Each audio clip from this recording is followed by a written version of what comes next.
Around 2 weeks ago, Bungie told everyone via the TWAB that the linear fusion rifle Reed's Regret would be leaving the loot pool for an unknown amount of time. Even though a lot of you out there would probably rather run a naked 10k over a path of fresh Legos than play Trials at the moment, I'm going to try to make a case why you maybe should. No, today's video is not sponsored by Bungie, I'm not high, nobody is in the room with me right now hidden off camera with a gun. I legit think there might be a reason worth playing Trials between now and Season 19. Not too far back, I made actually 2 videos comparing what I feel are the top 4 linear fusion rifles DPS-wise in PvE. TLDR, they each bring good things to the table, and they're all more than capable of dishing out big pain in the current PvE meta. However, Reed's Regret has one key detail that I'm starting to value more and more in challenging PvE content as time goes on. That detail being Reed's ability to easily abuse Font of Might in a big damage phase. Many Day 1 raiders out there probably nodding along in agreement right now, but for the rest of you little chicks out there, don't worry, Mama Bird will feed you. If you weren't aware, Elemental Wells are currently the meta in endgame PvE for dungeons and raiding, generally speaking. The reason why is that when activated, Font of Might will give you an extra 25% weapon damage for a good amount of time, depending on your build. And unlike certain armor mods like High Energy Fire, Font of Might does stack along with the Warlock Radiant Well and Titan Ward of Dawn. Because Font of Might does stack and is so generous with the extra damage, building into a really efficient Elemental Well build is fairly high priority for endgame PvEers. Think back for a minute to the revamped King's Fall raid. Even if you didn't play it, you probably heard that the vast majority of teams that failed to complete either the regular Day 1 raid or the challenge mode raid right after failed at the War Priest encounter. Before that, a ton of people got stonewalled at Day 1 Rulk because, again, even though they knew the mechanics,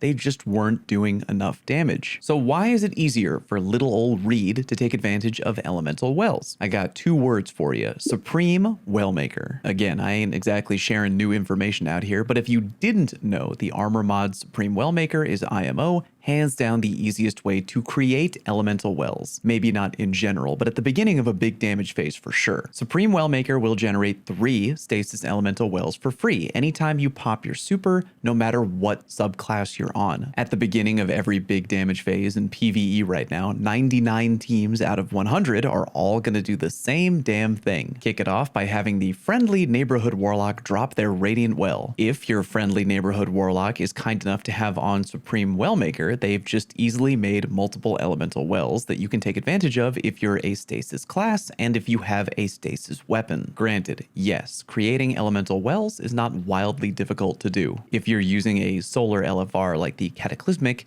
your friendly Titan teammate is probably chucking their little hammer around left and right to make wells before DPS time. If you're using Void, somebody is probably taking advantage of Reaping Wellmaker. The only problem, if you want to call it that, is that with those methods of Elemental Well generation, you usually have to run out of your way to go grab the Elemental Well, then run back to the Warlock Radiant Well to begin damage, and that can kind of waste time. But what about Seeking Wells, you might wonder? And valid point, viewer with the same voice as me. In theory, you could generate an Elemental Well, and with Seeking Wells, they would be drawn to you harder than me to an ahi tuna poke bowl with spicy mayo, and that way you wouldn't have to run out of your way to go get them. However, the more armor mods you have on to either create Elemental Wells or draw them to you, the less you're able to stack up both Font of Might and its forever partner in crime, Elemental Time Dilation. Elemental Time Dilation allows you to stack up mods that give you time-limited benefits, i.e. Font of Might. If you were to have one Elemental Time Dilation mod paired together with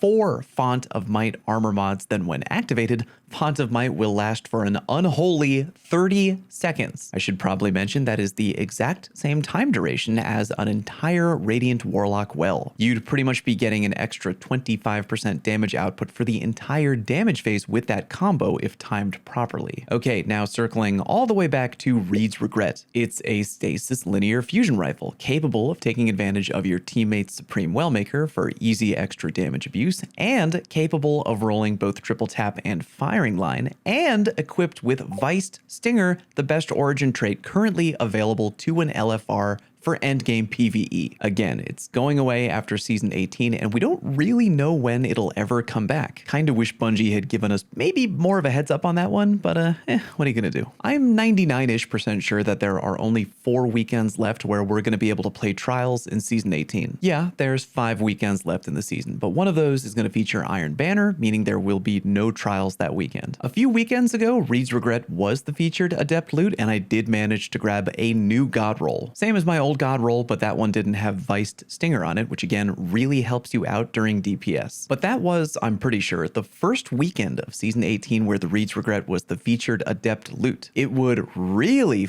suck if all 4 remaining Trials weekends this season did not feature Reed's Regret. Being featured only 1 weekend the season before being removed from the loot pool is highly whack IMHO. But in the event that that happens and Reed's Regret is no longer the Adept loot, fear not. You can always go directly to Saint 14 and decrypt Reed's Regret directly for Glimmer, Shards, and 1 Trials Engram. Yeah, it won't be Adept, but the only real benefit IMO to the Adept Reed is that you can fit it with Adept Big Ones, which is for dealing extra damage to both big raid bosses and majors, which includes champions. Yes, champions are majors, not bosses. Yes, I am sure. And Adept Big Ones gives the exact same damage buff as boss spec, by the way, around 7.8%. Really, I wanted mine to be Adept because I'm nitpicky, but non-Adept would do the same amount of damage. You can also potentially get Reed's Regret from the rank rewards section from Saint 14. 2 recent weekends actually featured a Reed with both triple tap and firing line on it right out the gate. I've had people ask me before if that roll changes every week or if it's the same for the entire season, and for the life of me,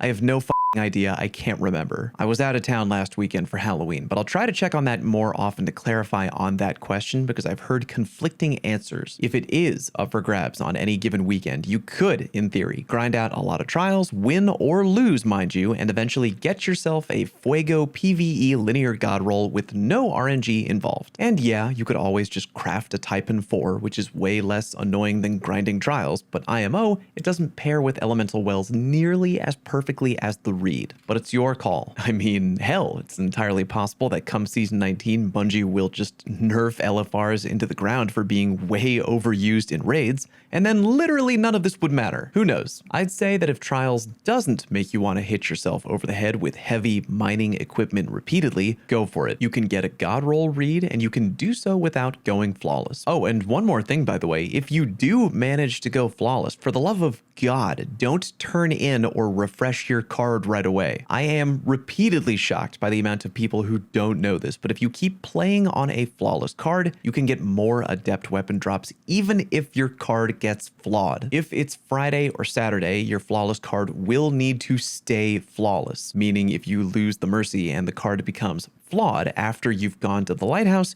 you won't get extra loot on wins if you keep playing. You'll need to wipe the card and get a new one. However, if you've gone flawless and now it's either Sunday or Monday, if you keep playing on that card, even if you lose the Mercy, any win you get on that card has a shot of getting you more flawless loot when the match is over. Again, if it's Sunday or Monday, just keep riding that flawless card forever, even if you lose 100 games in a row. I went flawless around 2 weekends ago when I wasn't out of town, and I kept playing on that card, and even though I got a bunch of losses and the Mercy was long gone, every win had a shot of getting extra Adept loot. I got about a dozen extra Adept Reeds that way, including my new God roll. Just thought you should know. Oh, and if you do that, remember to turn on Crucible Prosperity on your Ghost. Subscribe to my channel if you haven't already, and hit the like button if today's video helped you in any way. Thank you very much for watching, and I'll see you on stream.